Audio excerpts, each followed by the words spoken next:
Hello friends, good evening. कैसे हैं आप सब? आशा करते हैं आप सब अच्छे होंगे।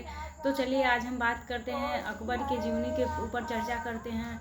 अकबर की राजनीतिक जीवन और उसकी धार्मिक नीति के बारे में आज हम उसकी विवेचना करते हैं। तो चलिए आइए जानते हैं हम अकबर के बारे में। सम्राट अकबर राजपूत नीति की एक विशेष व महत्वपूर्ण है। राजपूत नीति में उसकी एक विशेष महत्वपूर्ण विशेषता है। राजपूतों के प्रति अत्यंत उदार नीति को अपनाकर अकबर ने भारतीय राजनीति में एक सर्वथा नवीन युग का प्रादुर्भाव किया है। हर्षवर्धन की मृत्यु के पूर्ववर्ती काल में भारतवर्ष के राजनीतिक नवमंडल में एक विशिष्ट शक्ति के रूप में राजपूतों का उदय हुआ है। उन्होंने भारतीय राजनीति में महत्वपूर्ण भाग लेना प्रारंभ किया था। उनकी शक्ति, उनका संगठन, उनके महत्व का धीरे धीरे विकास होता गया और विस्तार उनका लेता गया। यद्य पारस्परिक एकता और संगठन के अभाव में राजपूतों की हार होती गई। एक मत नहीं था, सहमत नहीं था, इसलिए उनकी हार होती चली गई। दिल्ली की सल्तनत पर तुर्क अफगान लोगों का अधिकार हुआ, फिर भी राजपूत मुसलमानों सल्तनत के लिए खतरा ही बने रहे थे।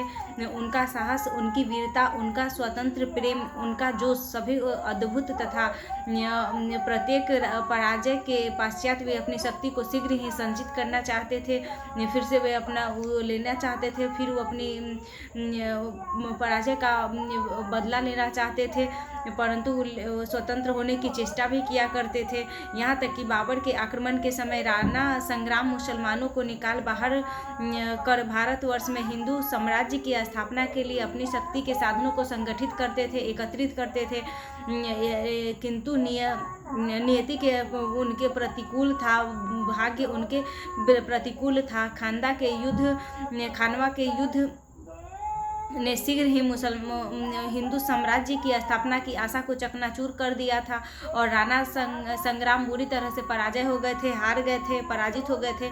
परंतु खानवा की हार से राजपूत शक्ति पूर्ण रूप से नष्ट नहीं हुई थी। उसके बाद 1527 ईस्वी में पराजय के पश्चात ही राजपूत शक्तिशाली सैनिक शासन की जाति के रूप में बने रहे और उनमें शेरशाह भी उनमें से कुछ ही खुले युद्ध के द्वारा नहीं बल्कि विश्वासघात से ही युद्ध को हार सका। वह खुद युद्ध में ज़्यादा नहीं हारा, परंतु वह विश्वासघात करने के पश्चात वह युद्ध में हार गया। मुगल अफगान संघर्ष के समय राजपूत अपनी शक्ति का तथा साधन के विकास में लगे रहे और अपनी बहुत ही संभव था। किंतु यदि अकबर अपनी मित्रता के सूत्र के राजपूतों को न बांध लेता तो राजपूत नवस्थापित मुगल साम्राज्य की जड़ को खोद डालता, वह उसे उखाड़ फेंकता और उनका मारने को अंतः कर डालता, उसकी अंत कर देता। हिंदुस्तान का कोई भी शासक जनसंख्या के इतने बड़े और शक्तिशाली भाग के विरोधी बनाकर केवल खतरा ही मोल ले सकता था। वस्तुतः कोई भी साम्राज्य उनके बुद्धिमत्तापूर्ण तथा सक्रिय सहयोग के बिना सुरक्षित और अस्थायी नहीं रह सकता था। अकबर ने तुरंत समझकर लिया कि भारत हिंदू प्रधान देश है और उनके राजनीतिक राजपूत भारत सबसे पहले हिंदू राष्ट्र है और उसके मुख्य उसके राजनीतिक है, राजपूतों से उसकी राजनीतिक चलती है। यह अकबर सोचा करता था। उसका फिर सहयोग करना प्रारंभ हो गया। सम्राट अकबर में राजनीतिकता और उदारता का भी बड़ा समावेश था, वो बहुत ही अच्छा था। इसलिए उसने भारतवर्ष के इतिहास में इस विषय को महत्वपूर्ण समझा था। उसकी राजनीतिक उसकी बहुत ही अच्छी थी, राजनीतिज्ञ था वो, बहुत अच्छी थी। वह समझा करता था कि कब कौन सा चाल चलना है, किस तरह का वो प्रादुर्भाव करता था, वो सब उसमें आता था। अकबर ने ठीक ही सोचा कि यदि राजपूतों की शत्रुता खतरनाक है तो उसके लिए साथ मित्रता तो सबसे बड़ी ही काम की चीज़ होगी, तो वह उससे मित्रता कर लेता है। उसने मैत्रीपूर्ण नीति से यथासंभव राजपूतों को साम्राज्य का सामान्य मित्र बनाने की चेष्टा करता है, कोशिश करता है वह राजपूत को मित्र बनाने का। वस्तुतः उन्हें प्रमुख राजपूत राजाओं की मित्रता को प्राप्त करना अपना सिद्धांत ही बना लिया। यो तो अकबर संभवतः साम्राज्यवादी था। उसने शुरू से अंत तक विजय और राज्य विस्तार की नीति अपनाई, किंतु राजपूतों की मित्रता प्राप्त करने के लिए राज्य विस्तार में उसका महत्वपूर्ण समर्थन तथा योगदान प्राप्त किया था। 1562 में सबसे पहले अलवर और जयपुर के राजा हारमल या बिहारी मल ने अकबर की अधीनता स्वीकार की और उसके साथ मित्रता का संबंध भी जोड़ा है। साथ ही उसका वैवाहिक संबंध द्वारा भी दृढ़ बनाया गया है। मित्रता के समय ही अकबर ने बिहारी मल की लड़की से ब्याह किया है और वह अपने महल में आदरणीय स्थान भी दिया है। आगे चलकर वही जहांगीर की माता हुई है, जो अकबर की पत्नी थी वही जहांगीर की माता हुई है। बिहारी मल अपने लड़के भगवान दास और पोते मानसी के साथ आगरा गया है और मुगल सेना में उन्हें ऊंचे पद दिए गए हैं। यह संबंध बड़ा ही महत्वपूर्ण था क्योंकि इससे भारत के इतिहास में एक नए युग का प्रारंभ हुआ था। इसमें बेनी प्रसाद के इस संदर्भ में महत्वपूर्ण चर्चा करते हुए लिखे हैं कि इससे भारतवर्ष में राजनीतिक इतिहास में एक नए युग का आविर्भाव हुआ है। इससे देश को प्रसिद्धि सम्राटों की एक परंपरा प्राप्त हुई है। इससे मुगल बादशाहों की 4 पीढ़ियों को मध्यकालीन भारत में जन्म लेने वाले कुछ सबसे बड़े सेनापतियों का राजनीतिक सेवा प्रदान की है। अकबर स्वभावतः साम्राज्यवादी था। वह मेवाड़ का गौरवपूर्ण राजा सम्राट के साथ अपमानजनक संधि करने के लिए राजी नहीं हुआ था।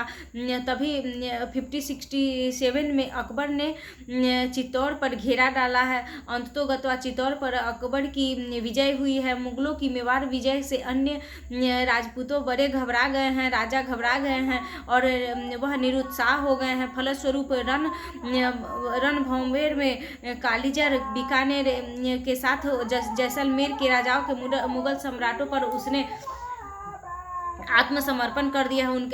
मुगल सम्राट ने उनके सामने आत्मसमर्पण कर दिया है और अकबर के साथ अपनी लड़की का विवाह किया है। अकबर ने हिंदुओं के साथ अधिक उदारता का व्यवहार किया है। जजिया टैक्स उठा लिया गया और हिंदू तीर्थयात्रियों से जो कर लिया जाता था वह सब भी उठा लिया गया, निरुद्ध कर दिया गया।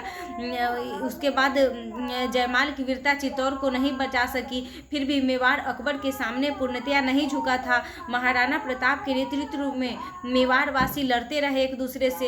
राणा प्रताप को दर दर की खाक छाननी पड़ी है, लेकिन फिर भी जामन्य मेवाड़ की स्वतंत्रता के लिए अकबर लड़ता रहा। जहांगीर के समय ही मेवाड़ वासियों ने राणा प्रताप के पुत्र अमर सिंह से नेतृत्व में मुगलों से संधि कर ली। इस तरह संक्षेप में अकबर की राजपूत नीति से भारत में मुगल साम्राज्य को एक सबल सहारा मिला है, एक बहुत बड़ा योगदान मिला है।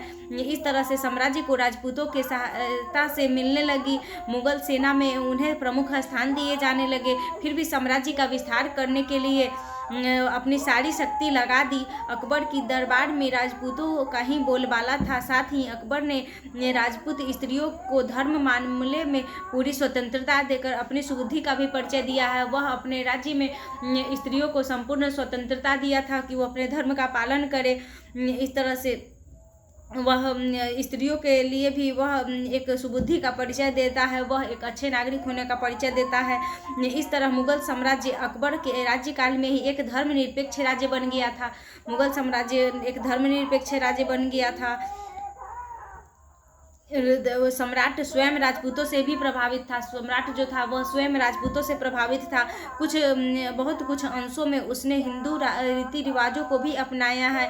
यहाँ तक कि वह राजपूतों का वेश भी धारण करता है और आगे चलकर तो निरामिष भोजन भी करने लगता है। सम्राट राजपूत अकबर के राजस्व काल में मुगल साम्राज्य के स्तंभ की तरह था, एक खंभे की तरह था।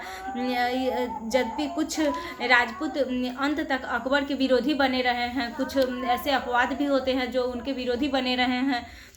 फिर उनके अनेकों हृदय में अकबर के साम्राज्य विस्तार में भी उसका साथ दिया है। मुसलमानों के समान ही सुविधा मिलने से उन्हें साम्राज्य में सक्रिय सहयोग भी मिला है। वो मुसलमानों मुसलमानों को भी समान सहयोग दिया करते थे। सेनापति के रूप में राजपूत मुगलों के साथ साम्राज्य के लिए बना, किसी हिचकिचाहट से बढ़े, वह बिना किसी हिचकिचाहट के वह आगे बढ़ते हैं किसी के सहयोग के लिए। उनमें तो कला और साहित्य के प्रेमी थे ही, उनमें अकबर के दरबार की ठाट बाट और चमक दमक को भी बढ़ाया है। उसके बाद उन्होंने सेना, शासन, धर्म, अर्थनीति, साहित्य और कला इत्यादि विभिन्न क्षेत्रों में भी साम्राज्य की सेवा की है।